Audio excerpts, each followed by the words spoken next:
The iPhone 5S is finally here, but is it worth the upgrade from the iPhone 5? Hey guys, it's Brandon Miniman from Pocket Now. In this video, we're going to compare the 5S with the 5. Let's get to it.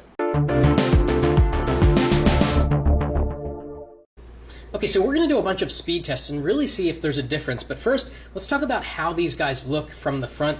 Here on the iPhone 5S, we have the fingerprint sensor down here surrounded by black metal. Now, if you get the silver version, this will be silver, or the gold version, this will be gold, which actually looks a lot cooler on the silver and gold models, because on the black, it kind of blends in. It doesn't really pop like it does on the silver and the gold models. Now, if we kind of move this in the light, you can see that the home button is now flat.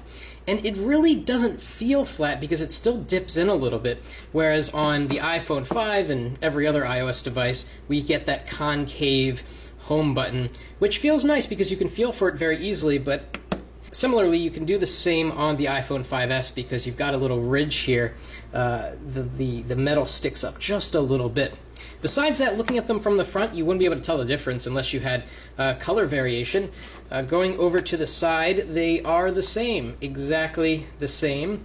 On the back, you do see another difference back here. The cameras are a little bit different. We've got a smaller lens on the 5, slightly bigger lens on the 5S, and you can kind of see that in the light.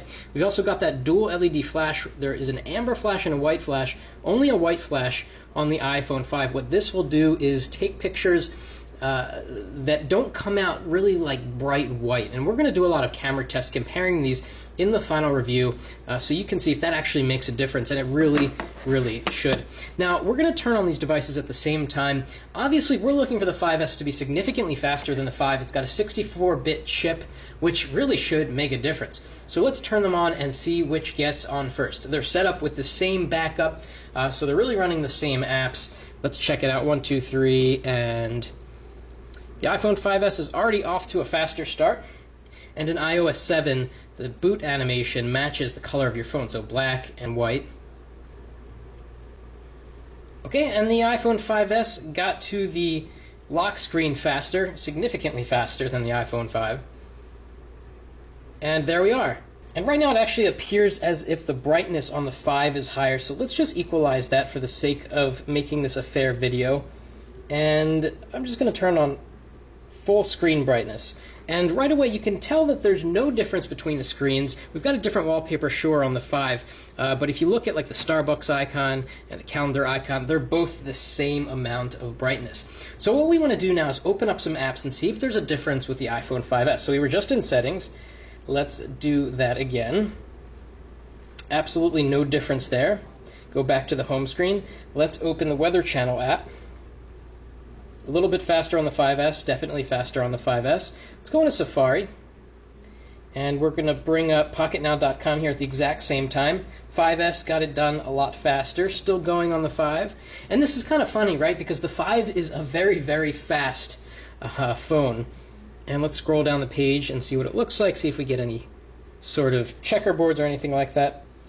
Very smooth on both, though it looks like it's slightly faster on the 5S. Let's go to another web page. We'll bring up favorites here. Let's go to The Verge. Go.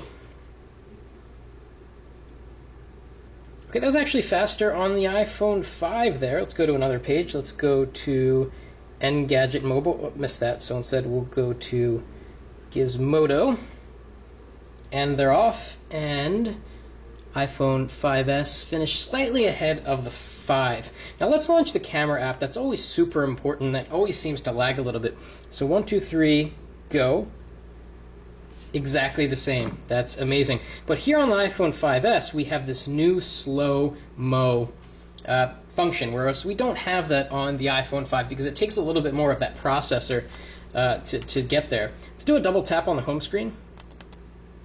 Exactly at the same time. There are just really small differences. One place you'll definitely notice it is in gaming, especially games that have been optimized for 64-bit. Asphalt 8 has not been optimized for 64-bit, but it gets a huge bump in loading time on the 5S. So 1, 2, 3, go.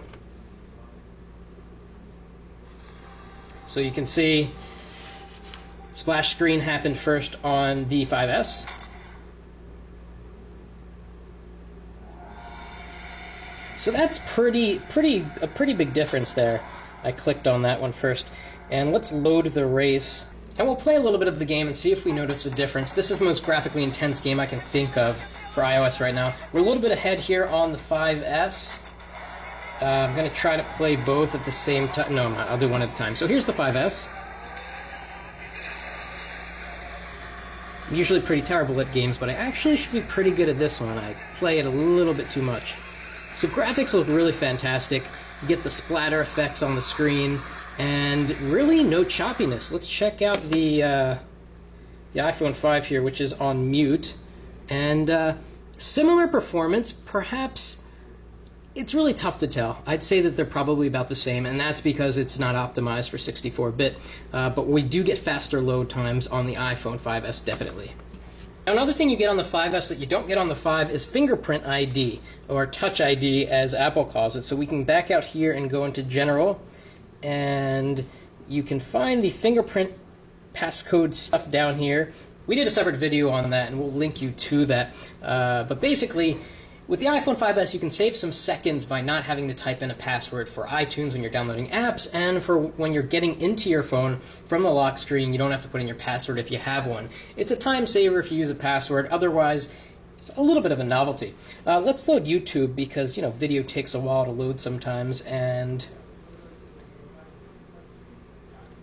let's swipe over here.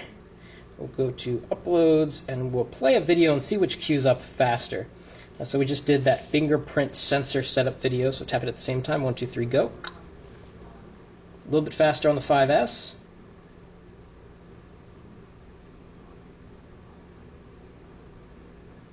Started first on the 5, which is very interesting. So a lot of the time, these two phones are very equal in terms of performance. Apps come up a little bit faster. Let's go to Spotify here. So as you can see, just a beat faster. It's really not that big of a deal. Where we're going to see improvements is when developers start rewriting their apps for 64-bit. That might be weeks, it might be months, and you might not see any performance increases if you have a 5S unless you're playing games.